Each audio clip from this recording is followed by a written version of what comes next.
2025학년도 수능이 치러진 지 일주일이 지났습니다. 그런데 수능을 앞두고 유명 학구를 중심으로 이 약이 불티나게 팔렸는데요.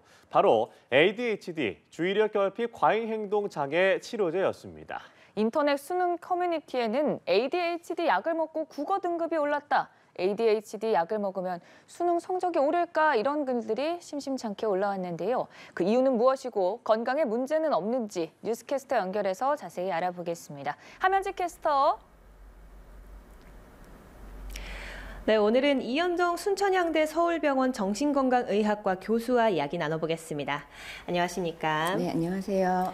네, 먼저 이 ADHD 행동주의력 결핍 장애가 뭔지, 치료제는 어떤 효능이 있는지 알려주시죠. 예, 주의력 결핍 과잉 행동 장애는 집중력 조절의 어려움, 산만함, 충동성을 주 증상으로 하고 이로 인해서 가정이나 학교, 또래 관계 등에서 2군데 이상에서 이제 기능 이상이 나타나면 진단이 가능한데요. 주로 증상이 12세 이전에 나타나서 6개월 이상 지속돼야지 정확하게 진단할 수 있습니다. 그런데 ADHD가 아닌 사람이 먹어도 되는 건가요? 부작용은 없는지도 궁금합니다. 예, ADHD 치료제가 상당히 효과는 좋습니다. 하지만 그에 따라서 부작용이 좀 있는데요. ADHD를 진단받지 않은 사람이 약물을 복용하게 되면 이런 부작용이 더 두드러집니다. 부작용에는 식욕저하, 두통, 불면, 자극 과민성이라든지 불안정한 감정, 때로는 혈압을 높이기도 하고요. 경련을 좀 유발할 수도 있습니다. 그래서 진단받지 않은 사람이 무분별하게 사용하게 될 경우 위험할 수도 있습니다. 그런데 ADHD로 판명이 나지 않았는데 어떻게 약을 받을 수 있는 건가요? 사실 저도 그게 되게 의문인데 아마 저희가 모르는 불법 유통이 있거나 남는 약들을 주변 사람들하고 나누는 게 아닌가 의심이 됩니다. 이 ADHD 치료제가 마약으로 사용되기도 한다던데요. 마약보다는 이제 각성 효과를 누리고 사용하는 분들도 사실 있긴 합니다.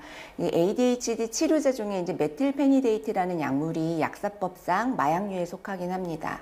그런데 ADHD 치료제는 미국이나 한국 FDA에서 ADHD 치료제로 허가를 받았고, 그다음에 1950년대부터 사용해서 사용했던 기간이 충분히 길기 때문에 약물 효과나 안정성이 확보되어 있고요.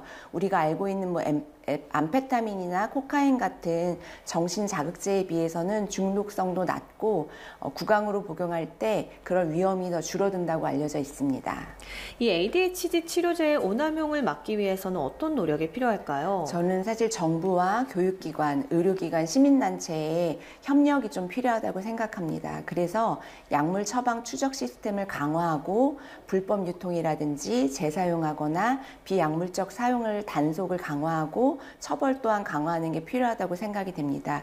뿐만 아니라 학교를 통해서 학생들이나 학부모들에게 약물 오남용에 대한 교육 및 인식 개선이 좀 필요하고요. 사실 정신건강의학과를 방문하는 게 좀 어려움이 있다 보니까 방문을 좀 더 두려워하시는 분들도 있는데, 이런 정신과 치료에 대한 부정적인 인식을 더 개선을 해서 자기가 문제가 있다고 생각이 되면 병원을 방문해서 정확하게 진단받고 치료받을 수 있게 한다면 약물을 오남용하고 불법으로 유통되는 것들을 줄여나갈 수 있다고 생각이 됩니다. 네, 오늘 말씀 고맙습니다. 네, 감사합니다. 지금까지 출근길 인터뷰였습니다.